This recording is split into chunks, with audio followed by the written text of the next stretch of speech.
For the past 3 years, the American Academy of HIV Medicine and the Institute for Technology in Healthcare has awarded 2 HIV practitioners $10,000 each in grants for their advancements in HIV care through innovative technology. This year, the 4th annual AAHIVM Institute for Technology in Healthcare Practice and HIV Award has been awarded to Dr. Prashanth Bhat and Dr. Mark Sanis.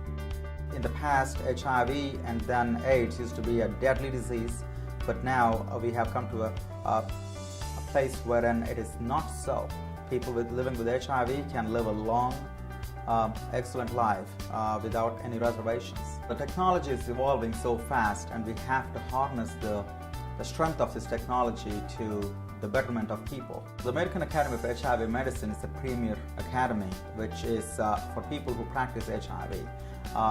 It certifies people as HIV specialists and HIV experts. Along with the Institute of Technology in Healthcare, they have been promoting these innovative practices in healthcare for the past several years. This year we were fortunate enough to be selected as one of the 2 in the country about our telemedicine program, which we call Alabama eHealth. The telemedicine clinics that we have been placed in counties and towns of high HIV prevalence. These are also the areas where there was no access to healthcare before. There was no access to HIV healthcare. There is absolutely no transportation, public transportation in Alabama except in 3 major cities. Many of the patients in rural Alabama prefer to go to the telemedicine clinics because it is very cost effective.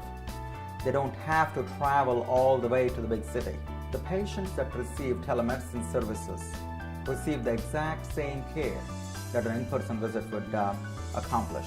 The patient interview happens, and then we go over the labs, we go over the medications, we go over the symptoms, and then comes the examination part, wherein we look at the patient, which is inspection.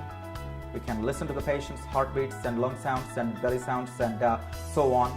The American South is being disproportionately affected by HIV. We see many more cases. We also see more patients who progress to AIDS. And this is happening because of a culmination of several factors which I call the plagues of the society. For example, Alabama, 61 counties of 67 counties are healthcare provider shortage areas. This award in technology and healthcare is a great boost for our program. It's very encouraging. We are planning on using this money in sustaining the program. We are to raise money to match the funding that we get as grants. We could use some of that for that, and we are using some of it for upgrading the infrastructure we have and expansion of the program as well.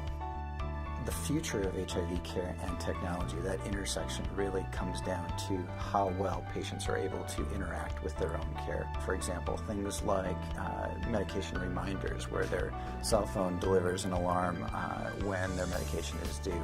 A lot of those very simple interventions, I think, are going to expand as time goes on. AAHIVM has made a commitment by virtue of offering this technology award to looking at novel ways for patients to engage with healthcare providers.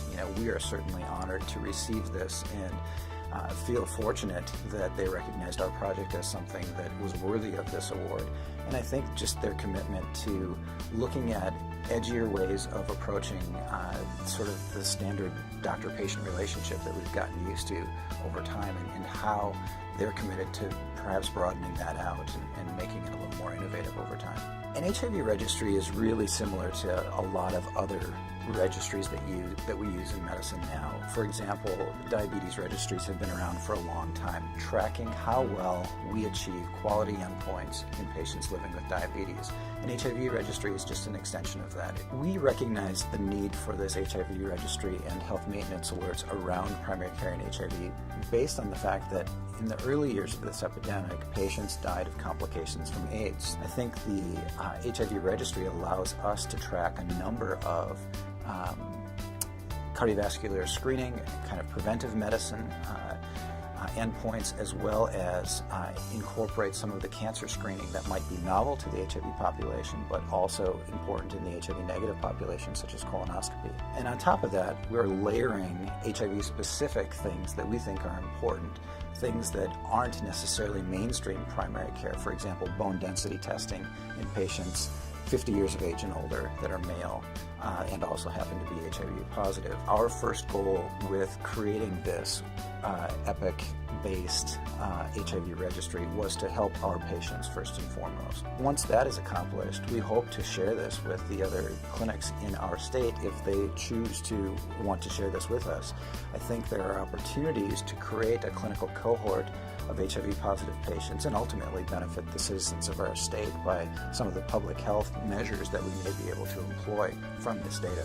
We will use our award funds to help with delivering our message. We hope to deliver that message at one of our annual events that we call Dinner with Your Doctor, where we actually get patients together in a room and bring them up to speed on updates in the field, what we're doing differently in our clinic, and look for input on how they can participate, but also take their suggestions on how we can do things better. AAHIVM would like to thank the Institute for Technology and Healthcare for their generous support of this award.